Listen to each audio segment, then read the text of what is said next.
Hey guys, Mitch here with the TheAudioDabbler YouTube channel, and today I'm going to take a look at the Behringer UMC404HD. Now, I just got it in mail today, and I am like a kid in a candy store, so there is no way in this world I could ever probably do an unboxing video because I rip into the box completely and get what's inside. I guess I should film that. That could be my unboxing video. But anyway, so I've had it for about a couple hours.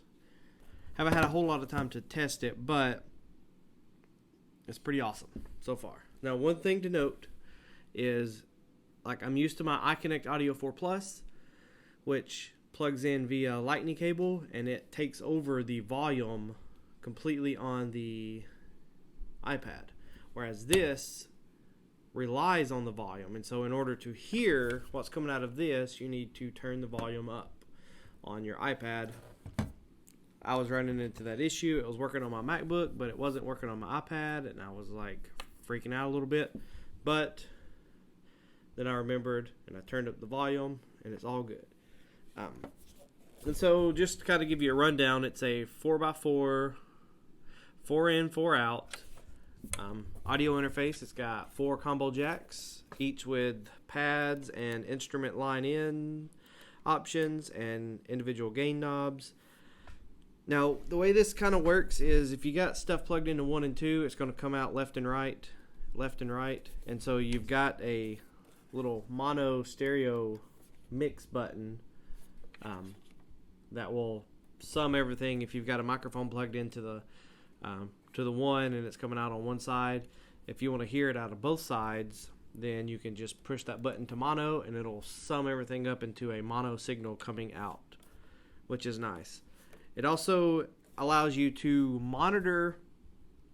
do a good mix between the live inputs and the monitoring of what's playing back through your computer or your iPad. And so that's really nice if you are recording a playback track and you want to hear it, but you don't want the playback track so loud. You can adjust this knob up and down to where you get a good mix in your headphones, so that you can maybe hear yourself better or hear the mix better, depending on what you're trying to do. And then you have your main mix out knob right here and your phones. Now, one question that I've seen past few days when I was researching before I bought it about this monitor AB switch, that's just for the headphones, and you're monitoring the playback output of these playbacks 3 and 4, 1 and 2. Now, 1 and 2 correspond with the main mix, and so if you're sending out 1 and 2, like in the iPad, if AUM, if I select 1 and 2, then it's coming out the main mix. But if I was doing something, maybe DJ style, I have the option to send out 1 and 2 and 3 and 4, and what that's going to do is allow me to send 2 separate mixes, so maybe 2 separate mixes to something, and then I can control them via the software which ones I want. Now, where the AB comes in handy is if you wanted to have the, say, 3 and 4 all the way down and 1 and 2 up, but you wanted to monitor what's coming out of 3 and 4, you can do that via the headphone jack, which would be good for DJs. I don't DJ, but that would be good for DJs because you'd be able to hear and sync up whatever audio that you're trying to do with that's 1 and 2. You can get that sync, you can get the levels, and then in your actual software, you could do a crossfade or whatever, and then fade 1 out and 1 in, bounce 3 and 4 like that, and that would work out really well. So I guess that's kind of it. It's got inserts. I'm not for sure if they bypass the preamps or just allow you to insert and use the preamps. There's differing responses on the forums, and the Behringer doesn't give you very much detail as far as product specifications or schematic layouts of the device. So I can't speak on that, but just messing around, these Midas preamps are pretty good. The build quality, it's got a good metal case, feels heavy. I mean, it's got a little bit of weight to it, but it was slimmer than I thought. as far as slim this way. But it's not that big, and so I think I was debating on this one or the 202, and I'm glad I went with this one because it's not that much bigger, and it gives me 4 inputs and 4 outputs and some routing stuff that doesn't offer on the 202. You can get it in a 204 version, but for 20 more bucks, might as well get 4 inputs. So I'm going to move the camera here. So I got the camera moved. Let me back that up just a little bit. So the camera moved so you can see it a little better. And what I'm going to do is just show you an easy way to, or how you can hook it up and maybe do a sound test of it. Because a lot of reviews are doing reviews talking about the specs, but they don't actually test the sound. And so I'm going to throw in, I recorded my guitar earlier. I'm kind of sick, so I don't know if I'm going to do any vocal tests, but I may kill your ears with it.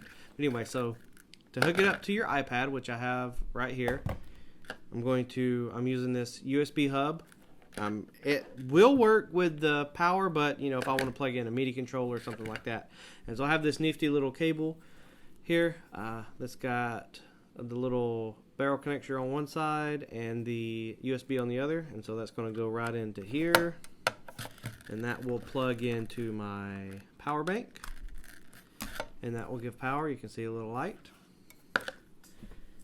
and then it comes with this pretty long cable, and so I'm going to hook USB up to that.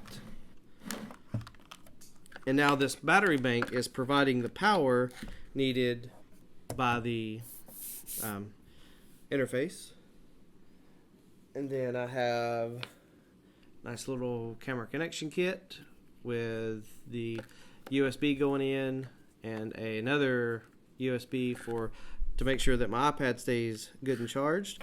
And the beauty about this little guy right here is it has 4 USB ports and then 2 charging ports. And so it's going to take whatever you're inputting, and it's going to be able to, you know, trickle charge your iPad, or since this power bank right here has 2 ports, I can just plug it into there. So either way, it's a pretty cool little USB hub. I'll leave a link in the description. And then this guy will go in the back like that. And then we can plug it, camera connection kit, into the iPad, and we are good to go as far as hooking up the iPad to the Euphoria. I've got power indicating. It does have phantom power, and so you can use your condenser mics. Should get some shorter cables because this looks like a little rat nest. But you know, we're using Apple products, and dongles are a thing of the future. Everybody's going to have a dongle. You got to have a dongle for every little thing that you want, and so we're just going with it now, getting with the times. Apple sets the trends, and so another thing that I'm going to do is I have my Zoom here listening to its back ports as well. And so just to be able to record anything that's coming out of the Behringer here, I'm going to plug it in like so. And now anything that I play back, should be able to hear it.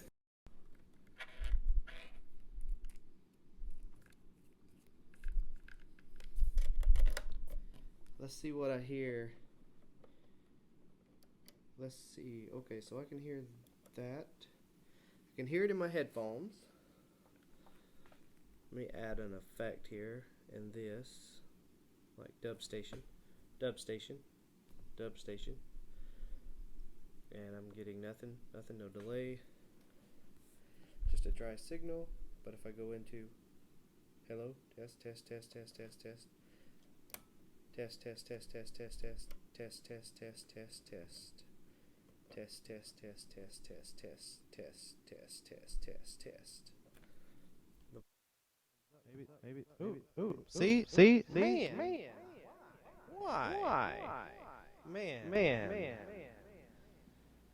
So that's working. Is it working there? It is. So there you go.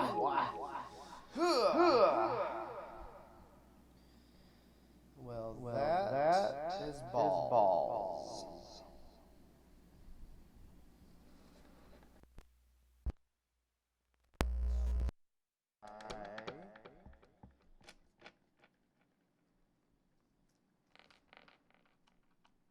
All right.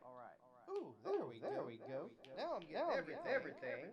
The mix. Okay, so. Queso. Not queso. All right, so this right here is the microphone here. Being routed to 1 and 2. And the mix is to the PB, which I'm assuming stands for peanut butter. Probably not, but it's the mix. And as I turn this mix volume, you're going to start hearing less and less delay. And then you're going to actually not hear the delay at all, because now I'm just monitoring the microphone itself. And then as I turn it this way, so that's what I'm talking about. It's pretty cool this way. I can monitor. But man, that volume, I gotta get used to that. I'm here trying to troubleshoot everything. Okay, that was getting annoying. But yeah, gotta make sure that volume. And I didn't touch the volume, so the volume must have been down. I don't know how Apple determines that crap. But I plug it in, and it adjusts the volume automatically or something. I don't know. But now, let's hear some hitter. All right, MXL 991 plugged into the UMC404, gain about 50%. Phantom power on.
Alright guys, so thanks for watching this video, this review of the Behringer UMC404HD. If you have any questions about this interface or anything you'd like me to test audio wise, then just let me know in the comments below and I will try to do my best to do that.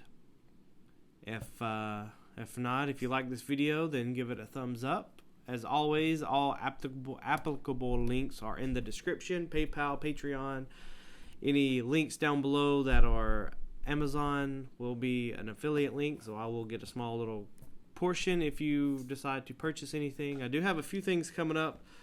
It was my birthday a couple days ago, or a few days ago, and my wife bought me some cool camera gear. So as you saw, a few of the kind of B-roll shots at the beginning of the video was done with this little newer guy with this fluid tripod head, and so I'll be able to get some more kind of cool shots of some gear and things like that.